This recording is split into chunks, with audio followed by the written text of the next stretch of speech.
ونؤمن به ونتوكل عليه ونعوذ بالله من شرور أنفسنا ومن سيئات أعمالنا من يهده الله فلا مضل له ومن يضلله فلا هادي له وأشهد أن لا إله إلا الله وحده لا شريك له وأشهد أن محمدًا عبده ورسوله أرسله بالحق بشيرا ونذيرا أما بعد فإن خير الحديث كتاب الله وخير الهدي هدي محمد صلى الله عليه وسلم وشر الأمور محدثاتها وكل محدثة بدعة وكل بدعة ضلالة وكل ضلالة في النار. أعوذ بالله من الشيطان الرجيم. بسم الله الرحمن الرحيم. يا أيها الذين آمنوا اتقوا الله حق تقاته ولا تموتن إلا وأنتم مسلمون.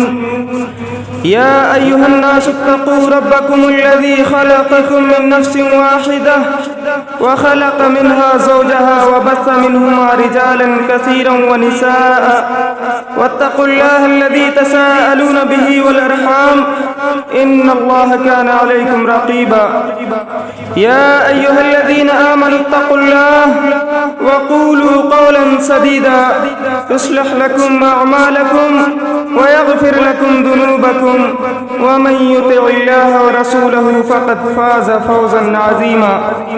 وقال الله تبارك وتعالى في موضع آخر. بسم الله الرحمن الرحيم. قد أفلح المؤمنون الذين هم في صلاتهم خاشعون. وقال الله تعالى في موضع آخر. بسم الله الرحمن الرحيم. رب اجعلني مقيم الصلاة ومن ذريتي. وقال النبي صلى الله عليه وسلم صلي فإنك لم تصلي صلي فإنك لم تصلي.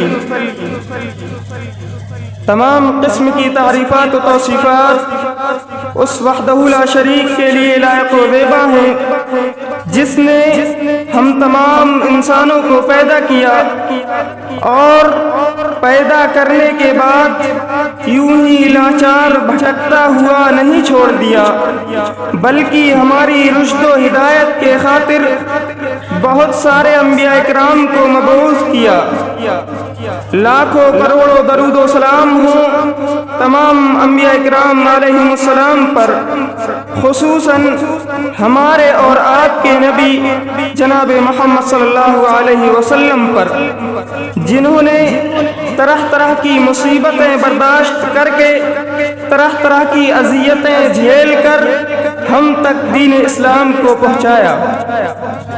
سامعین اکرام، آج میں اس خطبے کی ابتدا اسلامی تاریخ کی ایک اہم ترین جنگ، مسلمانوں کی ایک اہم ترین جنگ یرموک کے مختصر طریقے سے کرنا چاہتا ہوں، جو جنگ مسلمانوں اور رومیوں کے درمیان ہوئی. یہ جنگ حضرت عمر رضی اللہ تعالیٰ عنہ کے دور میں ہوئی اور اس جنگ کے کمانڈر ان چیف، اس جنگ کے سردار مشہور صحابی رسول حضرت ابو عبیدہ ابن الجراح تھے. یہ جنگ 5 رجب سن 15 ہجری کو ہوئی.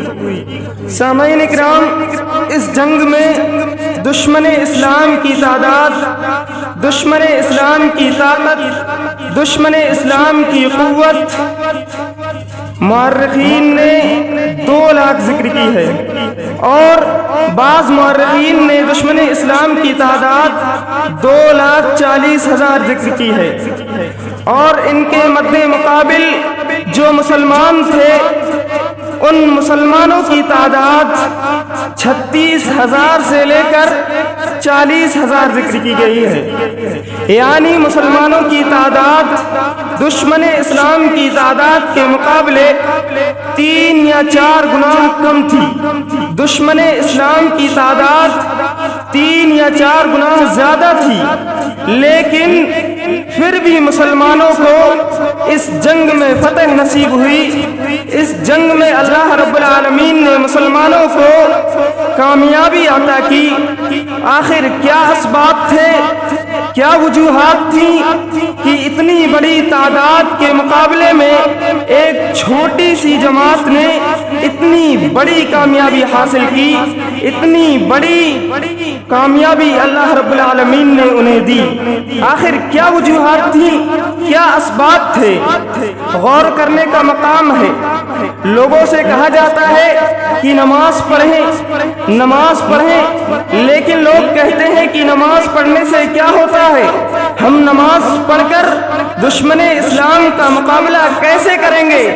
ایسے لوگوں کے لیے اس جنگ میں، اس حادثے میں دندہ شکن جواب ہے۔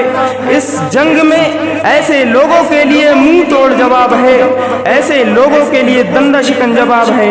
سامعین اکرام، جب دشمن اسلام شکست کھا کر واپس آ گئے، جب دشمن اسلام کو شکست ہوئی اور وہ اپنے بادشاہ ہرقل کے پاس گئے، ہرقل نے سوچنا شروع کر دیا، ہرقل نے غور و فکر کرنا شروع کر دیا کہ آخر کیا اسباب ہیں، کیا وجوہات ہیں کہ اتنی بڑی تعداد ایک چھوٹی سی جماعت کے مقابلے میں شکست کھا گئی؟ آخر کیا اسباب ہیں، کیا وجوہات ہیں؟ وہ غصے کی حالت میں غیظ و غضب کو سینے میں لیے ہوئے آگے بڑھا، اپنی حکومت کے بڑے بڑے ذمہ داران کو اکٹھا کیا، اپنی حکومت کے بڑے بڑے سرداران کو اکٹھا کیا، اپنی حکومت کے جتنے مشورہ دینے والے تھے تمام کے تمام کو اکٹھا کیا اور کہا وَيْلَكُمْ أَخْبِرُونِي عَنْ هَؤُلَاءِ الَّذِينَ يُقَاتِلُونَكُمْ، مجھے بتلاؤ، تم برباد ہو جاؤ، ہلاکت ہو تم پر، تم ہلاک و برباد ہو جاؤ۔ اخبرونی عن هؤلاء الذین یقاتلونکم، تم مجھے بتلاؤ ان لوگوں کے بارے میں جن سے کل تمہارا سامنا ہوا تھا، جن سے کل تمہاری جنگ ہوئی تھی۔ اخبرونی، مجھے بتلاؤ، کیا وہ لوگ انسان نہیں تھے؟ الیسوا بشرا مثلکم، کیا وہ تمہاری طرح انسان نہیں تھے؟ کیا وہ لوگ جنات تھے؟ کیا وہ لوگ فرشتے تھے یا کوئی اور مخلوق تھے؟ مجھے بتلاؤ۔ اخبرونی عن هؤلاء الذین یقاتلونکم الیسوا بشرا مثلکم، مجھے بتلاؤ، خبر دو۔ قالوا بلی ایھا الملک، ان لوگوں نے جواب دیا اے بادشاہ، کیوں نہیں، یہ لوگ ہماری ہی طرح انسان تھے، ہماری ہی طرح بشر تھے۔ پھر بادشاہ کہتا ہے افا انتم اکثر ام ہم، کیا تمہاری تعداد زیادہ تھی جنگ میں یا ان کی تعداد زیادہ تھی؟ ہوتا تو یوں ہے، اکثر معمول تو یوں ہے، قاعدہ اور قانون تو یہ ہے کہ تعداد جس کی زیادہ ہوتی ہے، جنگ میں تعداد جس کی زیادہ ہوتی ہے، فتح اسی کو نصیب ہوتی ہے، غلبہ اسی کو حاصل ہوتا ہے۔ بادشاہ کہتا ہے افا انتم اکثر ام ہم، تعداد تمہاری زیادہ تھی یا ان لوگوں کی تعداد زیادہ تھی؟ لوگ کہتے ہیں اے بادشاہ، ہر مقام پر ہماری تعداد زیادہ تھی، ہر مقام پر ہم ان سے کہیں زیادہ تھے، 3 گنا یا 4 گنا ہمیشہ رہے ہم ان سے۔ پھر بادشاہ کہتا ہے کہ آخر کیا وجہ ہے؟ ہر مقام پر تمہاری تعداد زیادہ ہے، تم ہر مقام پر شکست کھائے جا رہے ہو، مسلمانوں کو ہر مقام پر فتح حاصل ہو رہی ہے، آخر وجہ کیا ہے؟ حکومت کے بڑے بڑے ذمہ داران خاموش ہیں، حکومت کے بڑے بڑے سردار خاموش ہیں، مشورہ دینے والے خاموش ہیں۔ فعجاب شیخ من عظمائہم، ایک بڑا بوڑھا شخص، ایک تجربے کار انسان صفوں سے نکل کر آتا ہے، فعجاب، اور جواب دیتا ہے، فعجاب شیخ من عظمائہم، ان کی صفوں سے نکل کر کہتا ہے انہم یہزموننا لانہم یقومون اللیل، یہ لوگ ہر مقام پر ہمیں، ہر مقام پر شکست دیے جا رہے ہیں، ہر مقام پر ہمیں شکست دیے جا رہے ہیں۔ اس کی ایک وجہ یہ ہے انہم یقومون اللیل، لانہم یقومون اللیل، کیونکہ یہ یہ رات کو اٹھ کر تہجد کی نماز پڑھتے ہیں، یہ رات کو اٹھ کر اللہ رب العالمین کی عبادتیں کرتے ہیں، یہ رات کو اٹھ کر گریہ و زاری کرتے ہیں، رات کی تنہائی میں اللہ رب العالمین کی عبادت کرتے ہیں، اپنے آنسوؤں کو بہاتے ہیں، لأنہم یقومون اللیل، اللہ رب العالمین کی راتوں میں عبادتیں کرتے ہیں، ویصومون النہر، دن رات کا یہ عالم ہے کہ رات میں پوری رات نمازیں ادا کرتے ہیں، نفلی نمازیں ادا کرتے ہیں، ویصومون النہر، دن ہوتے ہی دن کا سورج نکلا اللہ رب العالمین کی عبادت شروع، روزہ رکھتے ہیں دن میں، رات میں بھی عبادت، دن میں بھی عبادت، یہ عبادت کا عالم ہے۔ اور یہاں پر جو بات چل رہی ہے وہ فرائض کی نہیں چل رہی بلکہ نوافل کی چل رہی ہے، نوافل کا یہ عالم ہے، رات میں نفلی نمازیں اٹھ کر پڑھ رہے ہیں، دن میں روزے رکھ رہے ہیں، جنگ کر رہے ہیں، برابر اللہ رب العالمین کی عبادتیں کر رہے ہیں، برابر روزے رکھ رہے ہیں۔ یہی وجہ تھی کہ اللہ رب العالمین انہیں ہر مقام پر فتح حاصل کرا رہا تھا، اللہ رب العالمین انہیں کامیابی و کامرانی سے ہمکنار کر رہا تھا، یہ ایک وجہ تھی۔ سامعین اکرام، لیکن آج ہمارا حال کیا ہے؟ ہم نے تو فرائض کو بھی پسے پشت ڈال رکھا ہے، ہم نے نوافل کی تو چھوڑو، ہم نے فرائض کو پسے پشت ڈال رکھا ہے۔ سامعین اکرام، رمضان کا مہینہ گزرتے ہی لوگوں کے دلوں سے نماز کی جو محبت ہونی چاہیے، نماز کی جو رغبت ہونی چاہیے وہ نکل جاتی ہے۔ رمضان کا مہینہ جاتے ہی لوگوں کا مسجد میں آنا بند ہو جاتا ہے، لوگ یہ سمجھتے ہیں کہ ایک مہینے عبادت کر لی بہت ہے، لوگوں کے دلوں میں یہ بات رچ بس چکی ہے کہ ہم نے ایک مہینے میں اللہ رب العالمین کی عبادت کر لی، اللہ رب العالمین ہمیں جنت دے دے گا، اللہ رب العالمین ہمارے گناہوں کو معاف کر دے گا۔ میں آپ سے پوچھنا چاہتا ہوں، کیا اللہ رب العالمین نے نماز جو فرض کی ہے کیا رمضان کے مہینے میں ہی صرف فرض کی ہے؟ کیا اللہ رب العالمین نے جو روزے فرض کیے ہیں اس کے علاوہ کوئی روزے اللہ کے نبی نہیں رکھتے تھے؟ نفلی روزے اللہ کے رسول نہیں رکھتے تھے؟ ضرور رکھتے تھے۔ اللہ کے رسول رمضان کا مہینہ گزرتے ہی شوال کے 6 روزے رکھ لیتے تھے، یا جیسا کہ اللہ کے رسول صلی اللہ علیہ وسلم کی حدیث ہے کہ جس نے رمضان کے مہینے کے پورے روزے رکھے اور پھر رمضان کے مہینے کے بعد شوال کے مہینے میں 6 روزے رکھے، نفلی روزے رکھے، اس نے گویا پورے سال کے روزے رکھے۔ لیکن ہمیں فرصت نہیں، ہمیں اللہ رب العالمین کے گھر آنے کی فرصت نہیں، ہم اپنا چہرہ صرف رمضان کے مہینے کے بعد مسجد میں جو دکھاتے ہیں وہ صرف جمعہ دکھا دیتے ہیں، ہم اپنی شکل جمعے کو دکھانے کے لیے آ جاتے ہیں۔ آپ مشاہدہ کر سکتے ہیں کہ آپ مغرب کی نماز میں اگر آپ دیکھیں جمعے کے دن صرف یہی کا حال نہیں ہے، ہر جگہ کا یہی حال بنا ہوا ہے۔ جمعے کی نماز کے بعد آپ کو جو نمازی ملیں گے مغرب کی نماز تک محدود ہیں، مغرب کی نماز کے بعد آپ دیکھیں وہی معمول رہے گا، ہفتے کے 6 دن وہی معمول رہے گا، ایک صف، کہیں مسجد میں 2 صف، کسی مسجد میں 3 صف، یہ ہمارا حال ہے۔ اللہ رب العالمین ہمیں فتح نصیب کیسے کرا سکتا ہے؟ اللہ رب العالمین کی مدد کیسے حاصل ہو سکتی ہے؟ اللہ رب العالمین کی نصرت ہمیں کیسے حاصل ہو سکتی ہے؟ جب ہم نے اللہ رب العالمین کو بلا دیا تو اللہ رب العالمین ہمیں بلا دیتا ہے، جب ہم نے رب کو بلا دیا تو رب تمہیں بلا دے گا۔ یاد رکھو، اللہ رب العالمین ان لوگوں کو پسند کرتا ہے جو اسے پسند کرتے ہیں۔ سامعین اکرام، یہ 2 وجوہات تھیں جن کی بنا پر ان مسلمانوں کو ہر مقام پر ہر جگہ فتح حاصل ہوئی۔ وہ بڑا بوڑھا شخص تیسرا سبب، تیسری وجہ بتلاتے ہوئے کہتا ہے وَيَتَنَاسَفُونَ بَيْنَهُمْ، اور یہ ایک دوسرے کے ساتھ انصاف کرتے ہیں، ایک دوسرے پر ظلم نہیں کرتے ہیں۔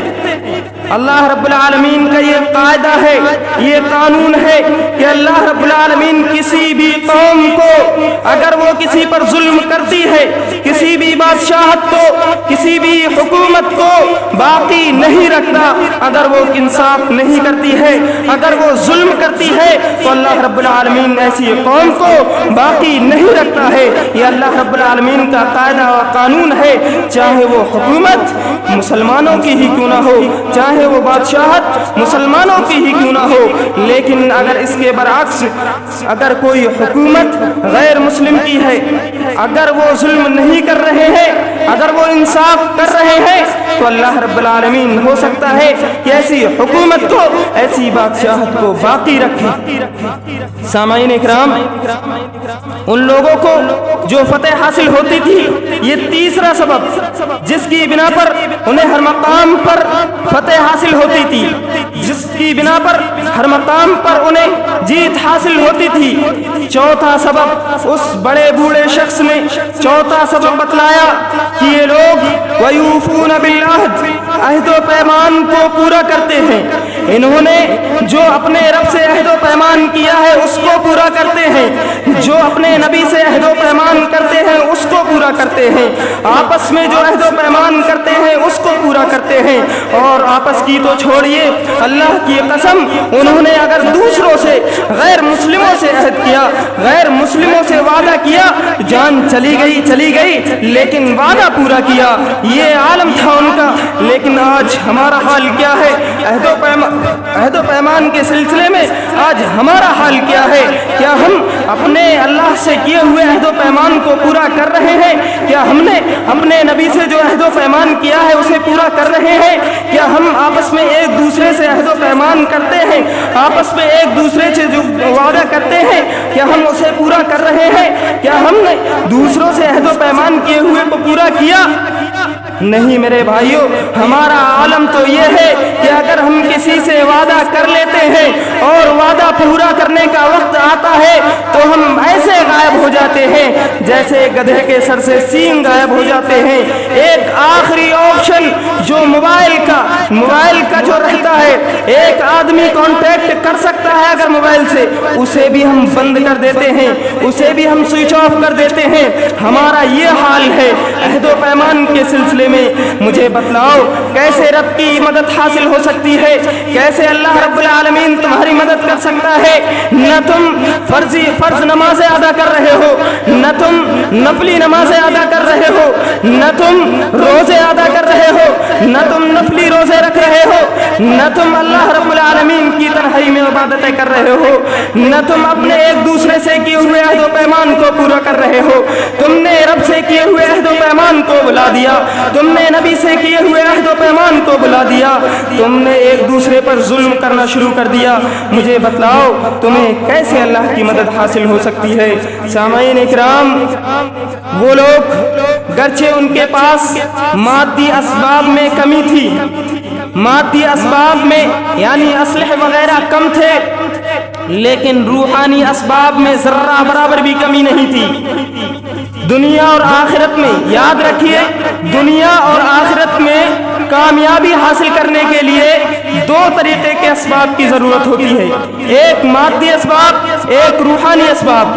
وہ قوم جس کے پاس مادی اسباب گرچہ پائے جاتے ہیں، مادی اسباب مکمل طور سے پائے جاتے ہیں، ہو سکتا ہے اسے کامیابی حاصل ہو جائے، لیکن وہ قوم جس کے پاس مادی اسباب میں کمی ہے لیکن روحانی اسباب مکمل طور سے پائے جاتے ہیں، روحانی اسباب میں ذرہ برابر بھی کمی نہیں ہے، تو ایسی قوم کو دنیا کی کوئی بھی طاقت نہیں روک سکتی، ایسی قوم کو دنیا کی کوئی بھی طاقت کامیاب ہونے سے نہیں روک سکتی۔ سامعین اکرام، آج ہم غور کریں، ہم پستی میں چلے جا رہے ہیں، ہم نیچے سے نیچے چلے جا رہے ہیں، اور ہمارے مقابلے جو غیر مسلم ہیں، ہمارے مقابلے جو دوسرے لوگ ہیں، وہ ترقی پر ترقی کرتے جا رہے ہیں، ہر میدان میں انہیں ترقی حاصل ہو رہی ہے۔ آخر کیا وجہ ہے؟ غور کیجئے، سوچئے، سمجھئے، اپنے طرف دیکھئے، کیا ہم اللہ رب العالمین کو یاد کر رہے ہیں؟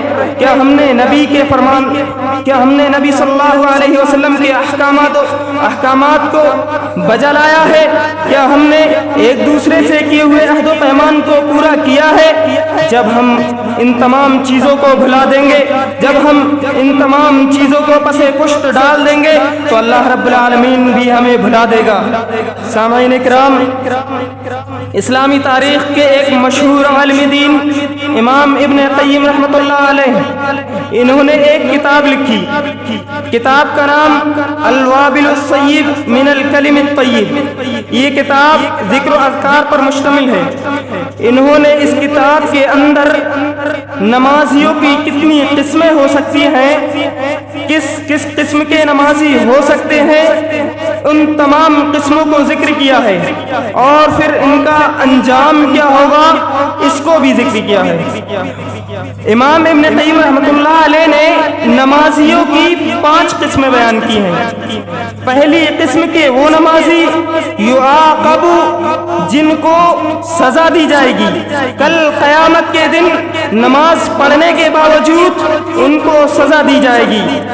نمبر 2 محاسب، وہ نمازی جو نماز تو پڑھتے ہیں لیکن کل قیامت کے دن ایسے نمازیوں کا محاسبہ کیا جائے گا۔ تیسرے قسم کے وہ نمازی ہیں مکفر عنہ، جو برابر سرابر چھوٹ جائیں گے، یعنی جنہیں اللہ رب العالمین نہ سزا دے گا اور جن کا نہ محاسبہ ہوگا۔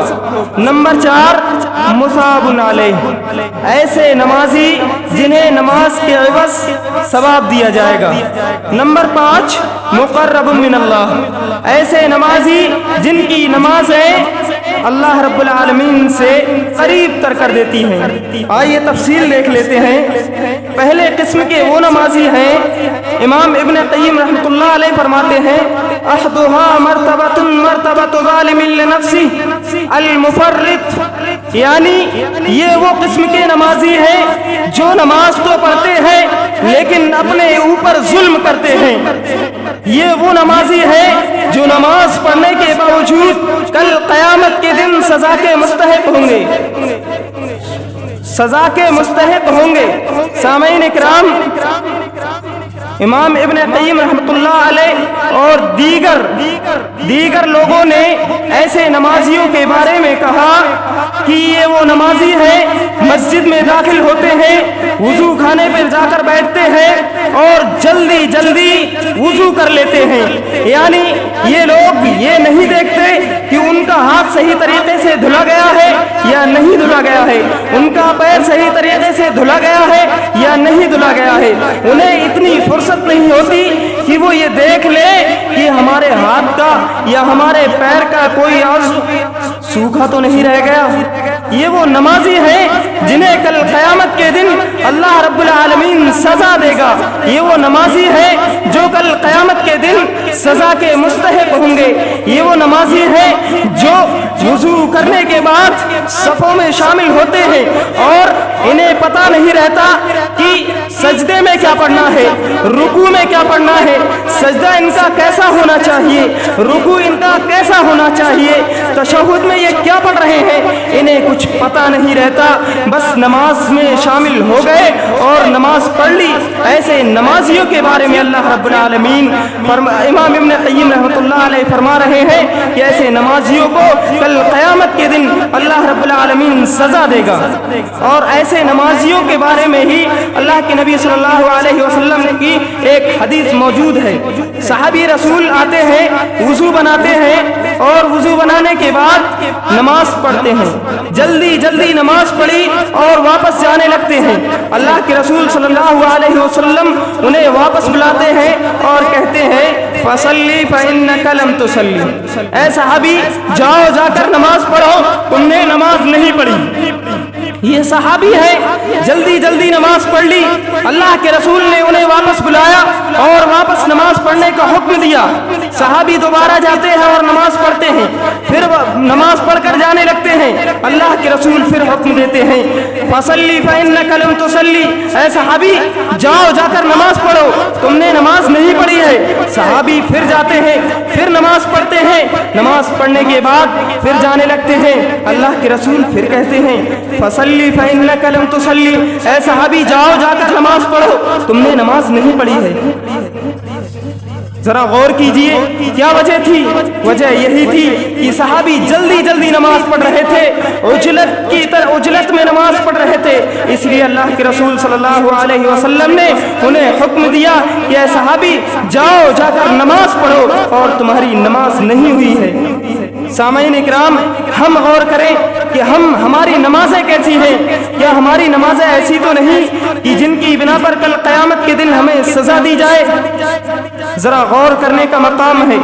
امام ابن قیم رحمۃ اللہ علیہ دوسری قسم بیان کرتے ہیں، محاسب، یہ وہ نمازی ہیں جن کا کل قیامت کے دن محاسبہ کیا جائے گا، یعنی ان کی نمازیں تمام ارکان و شروط کے ساتھ پائی جا رہی ہیں، ان کی نمازوں میں تمام ارکان و شروط پائے جا رہے ہیں، لیکن ان کی نماز کی باطنی جو حیت ہونی چاہیے، باطنی جو شکل و صورت ہونی چاہیے، وہ موجود نہیں ہے، یعنی ان کی نمازوں میں خشوع خضوع موجود نہیں ہے۔ ایسے نمازیوں کو اللہ رب العالمین ایسے نمازیوں کا کل قیامت کے دن محاسبہ کرے گا۔ ایسے نمازیوں کو پتہ نہیں رہتا کہ وہ نماز میں کھڑے ہیں یا پھر گھر پہ کھڑے ہیں۔ جب امام صاحب سلام پھیر لیتے ہیں تب انہیں توفیق ہوتی ہے کہ ہم نماز میں بھی ہیں، تب انہیں پتہ چلتا ہے کہ ہاں ہم نماز میں ہیں۔ ایسے نمازیوں کا کل قیامت کے دن محاسبہ کیا جائے گا۔ ہو سکتا ہے اللہ رب العالمین ایسے نمازیوں کو معاف کر دے یا پھر انہیں سزا دے۔ امام ابن قیم رحمۃ اللہ علیہ نے نمازیوں کی جو تیسری قسم بیان کی، مکفرن، یہ وہ نمازی ہیں جن کی نمازیں تمام ارکان و شروط کے ساتھ پائی جاتی ہیں، ان کی نمازوں میں ظاہری شکل و صورت جو ہونی چاہیے وہ بھی موجود ہے، اور جو باطنی شکل و صورت ہونی چاہیے وہ بھی موجود ہے، یعنی خشوع خضوع بھی موجود ہے، لیکن جس درجے کا ہونا چاہیے وہ خشوع خضوع موجود نہیں ہے، یعنی اس کی نمازوں میں وسوسے آ رہے ہیں، برابر اس کی نمازوں میں دنیا کے خیالات آ رہے ہیں، برابر اس کی نمازوں میں دنیا کے وسوسے آ رہے ہیں، اور وہ برابر ان وسوسوں کو دور کرنے کی کوشش کر رہا ہے۔ ایسے نمازیوں کو برابر چھوڑ دیا جائے گا، ایسے نمازیوں کو کل قیامت کے دن برابر چھوڑ دیا جائے گا۔ سامعین اکرام، چوتھی قسم امام ابن قیم رحمۃ اللہ علیہ نے جو نمازیوں کی بیان کی، مصاب علیہ، یعنی یہ وہ نمازی ہیں جنہیں کل قیامت کے دن ثواب دیا جائے گا۔ اب تین قسم کے نمازیوں کے بعد چوتھی قسم، ان نمازیوں کو کل قیامت کے دن ثواب دیا جائے گا۔ ذرا غور کریں کہ ہماری نمازیں کیسی نمازیں ہیں؟ کیا ہماری نمازیں پہلی قسم کے نمازیوں کی طرح نمازیں تو نہیں؟ کیا ہماری نمازیں دوسرے قسم کی نمازیوں کی طرح تو نہیں؟ کیا ہماری نمازیں تیسرے قسم کی نمازیوں کی طرح تو نہیں؟ کم سے کم ہماری جو نمازیں ہونی چاہیے وہ چوتھے قسم کی نمازیوں کی طرح ہونی چاہیے، یعنی ہمیں یہ امید ہو کہ کل قیامت کے دن اللہ رب العالمین ہمیں ثواب دے گا۔ ہمیں یہ امید ہونی چاہیے، ہم اس طریقے سے نمازیں ادا کریں کہ کل قیامت کے دن اللہ رب العالمین ہمیں ثواب دے گا۔ سامعین اکرام، امام ابن قیم رحمۃ اللہ علیہ نے نمازیوں کی جو پانچویں قسم بیان کی، مقرب من اللہ، یہ آخری یعنی سب سے زیادہ بہتر نمازی ہیں۔ یہ ان نمازیوں کی الگ خصوصیت ہے، یعنی ان نمازیوں کی نمازوں میں تمام ارکان و شروط پائے جاتے ہیں، ان نمازیوں کی نمازوں میں خشوع خضوع مکمل طور سے پایا جاتا ہے، لیکن ایک چیز اور پائی جاتی ہے، یہ ایسے نمازیں ادا کرتے ہیں جیسے یہ لوگ اللہ رب العالمین کو دیکھ رہے ہوں، دنیا سے کٹ کر، دنیا کے تمام تر معاملات سے کٹ کر ایسے نمازیں ادا کرتے ہیں جیسے کہ اللہ رب العالمین کو دیکھ رہے ہوں۔ اسی کو اللہ کے نبی جناب محمد صلی اللہ علیہ وسلم نے احسان سے تعبیر کیا ہے۔